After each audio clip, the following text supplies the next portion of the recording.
Do you feel lost, like you don't know what to do with your life? Well, I felt that way for the longest time, and on my search for meaning and purpose, I've come across a couple of careers and jobs that I thought might be my thing. And they were for some time, but I've outgrown them all. I mean, chasing a ball, a bigger dumbbell, or money wasn't going to stand as the center of my life, and only recently have I found something more deeper and more meaningful, and a passion that has been inside me for basically decades. See, when I was a kid, we used to play a lot with Pokemons, Beyblades, Beat-em-ons, Magic, Yu-Gi-Oh cards, and we had a lot of competition in school, but I would always somehow end up in the top 3, mostly because I liked playing them so much. I liked the competitions, the games, and the prizes that come with playing, and there was a lot of these shows on television that I would basically obsess about. I wasn't into dressing up and talking like they do, but I used to watch a lot of these. YouTube was my go-to source for watching clips, unboxing videos, competitions like the new gear and everything. And once I beat everybody I knew, I wanted to level up, so I started filming my own videos on my old Samsung tablet and posting them on Facebook and YouTube. They were about 5 minutes long each, and you had a kid laying under his sister's bunk bed in his room showing you how he made his new favorite spinning thing while the whole house made background noises. A perfect subject for school bullies, and I don't even know how I had the guts to post these videos, and it was not like I didn't care about other people's opinions. I was a kid after all, but for that little period, the pursuit of making videos was more important to me than other kids making fun of me. If you look at it metaphorically, it was not just about making videos, it was the pursuit of what made me feel fulfilled, a pursuit of something that has more meaning than the words of other people criticizing me. It was my purpose and my search for meaning. Shortly after, I gave up and moved on, but 2 years ago I started making content again, but this time to promote my personal training services, and the same situation happened once again. People were making fun of me and laughing at what I made, but I wasn't agitated this time. I mean, been there, done that, so I continued to create, and I loved every second of it. I posted content for a week, no results. One more week, some results, and after about 30 days, I finally hit the jackpot. 30 days in, I got my first 10k followers on Instagram and TikTok, and a month after that, I had a calendar full of clients and 20k more followers. Nobody laughed now, they all congratulated me, you know, the standard tap on your shoulder, and once again, I wasn't fazed. I loved making content 10 years ago when I was a kid,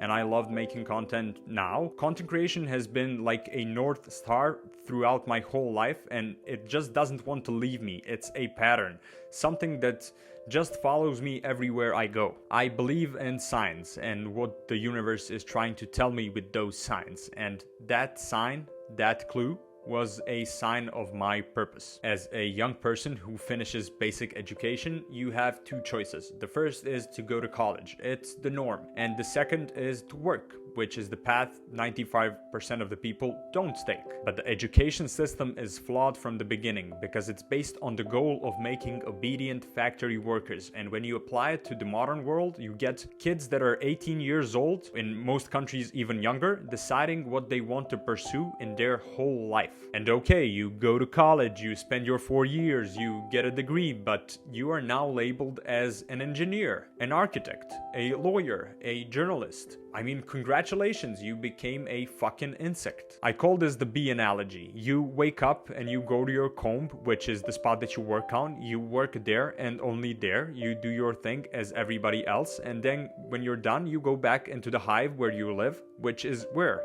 Also in a comb. And that's how most people live, and that's how society looks at you, like an insect doing one and only one thing that you're good at. They spend 4 years to get a degree that's worth less every single year, and the only thing they actually get from that degree is entitlement. Their perceived levels of status elevates. I bet half of them don't know the basics of what they were studying, and here's why. If you didn't take any action from the knowledge provided to you by the school, no learning took place. And that's why medical students have to go to university, and they know how to save a person from a heart attack because they actually do real-world hands-on stuff there. But a communications degree? Do you really think college kids sit around in their busy or free time and care about practicing? No, but we have conversations and hold little presentations. Do you really think presentations will prepare you for your career? If you actually want to learn, why not go to a PR specialist and learn directly from them? It will cost you way less money and time, and not to mention that you will be learning from an expert with an ongoing experience in the field. I've always asked myself, why should I learn from people who teach the same things for the last 30 years and all they do is sit inside a classroom and talk? Why shouldn't I go out in the field and see what it's all about? Why shouldn't I go and seek adventure in what I want to learn about? Why not go and find the best at these things and acquire as much knowledge as possible from them? Naval said it the best. If the primary purpose of school was education, the internet should have shut it down by now. Why would you go to a local college where an average professor teaches you something when you can go on the internet and learn from one of the greatest at almost any profession? I'm talking Jordan Peterson, Mike Israetel, Ali Abdaal, and many, many more. People who have more theoretical and practical experience than all of the other college professors combined. They roll out an education which took them 2 years to build, and they have 50 years of knowledge combined in an academy or a course. You have that? What a fucking time to be alive.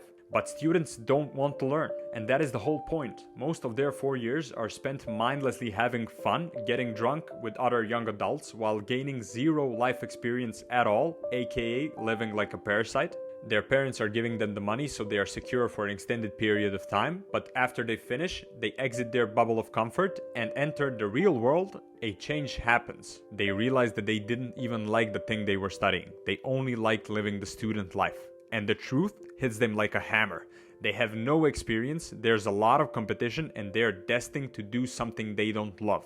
They get crushed by life, and I've seen it with my own eyes. What happens next is that they end up doing what they hate for their whole life, and they never find true meaning and try to cover it up with cheap pleasures like sports and politics. Have you ever wondered why people watch so many sports games and scroll through their social media so much? Because it's a reality escaping self-defensive mechanism. When they get stressed out from work, beer and football. When they get anxious in a bar, scrolling through social media. When they get tired of having a shit life, escape reality and watch someone else's life. And the argument that not everybody can be an entrepreneur and do business and behave this way falls underwater, because not everybody can be a high achiever, but you don't have to be successful to find your purpose. But I would advise you to become overall successful because it helps a ton, and I'm not trying to appeal to everybody. I'm trying to speak my truth and attract people who think a lot like me. So take this with a pinch of salt. On the other side, we have a person who thinks he's for the better and is willing to put himself to the test. His life might be harder at first. He needs to spend hours learning and practicing his skills. He needs to endure judgments and pressures from family, friends, and society.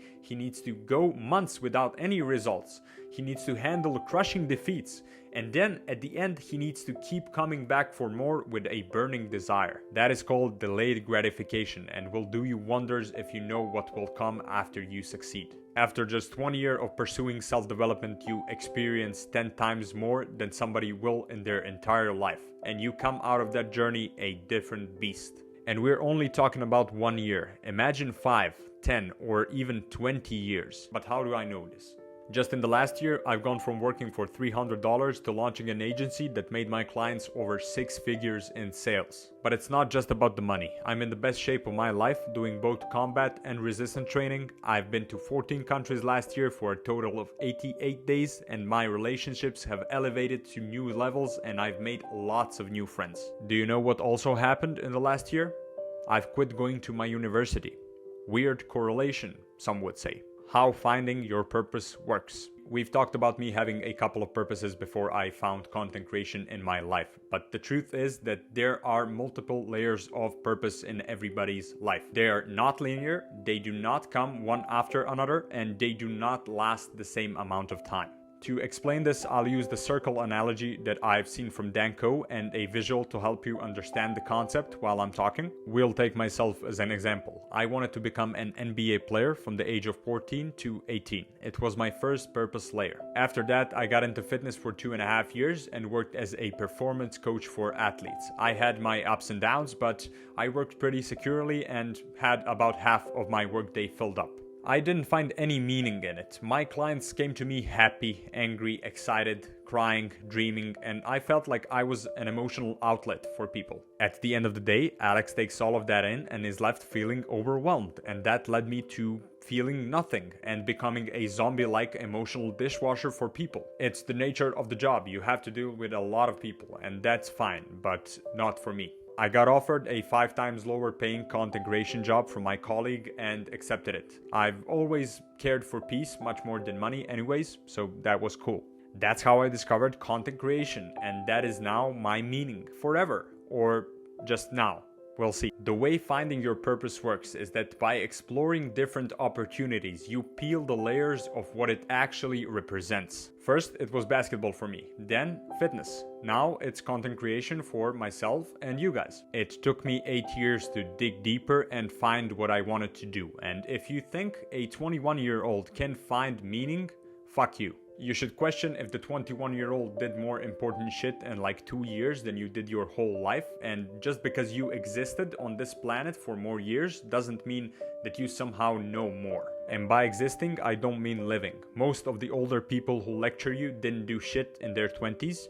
They slept until 2 p.m. and drank every night in college. They worked for 8 hours a day in their office and watched TV after. And they let themselves turn to lust and short-term addictions, forgetting long-term goals they probably didn't even have. And this is not to undermine their way of living and suck myself off, but we are not the same. Sorry for the rant. I let my ego get a little in the way, but that's okay. I want you to know me for who I truly am. The good, the bad, and the ugly. I searched for a lot of tangible models for finding purpose, but none of those were as structured as this one. And we like things that have structure because they are steady and unshakable. So let me present you with a concept of Ikigai. Iki means alive and Gai means worth. Ikigai, a reason for meaning. It originates from Japan, and this is how it works. 4 pillars make Ikigai possible. Something you love doing, something that you're good at, something that you can get paid for, and something that the world needs. I have an ugly design I made up there on the screen to help you visualize it. But the point of Ikigai is to guide you in life, to guide your decisions, to be your equalizer when things get hard, to be your guiding principle in life. Now that I already have you trying to determine your purpose inside your head, let's help you nail it down. The truth is only visible to those who question everything they have been taught to believe.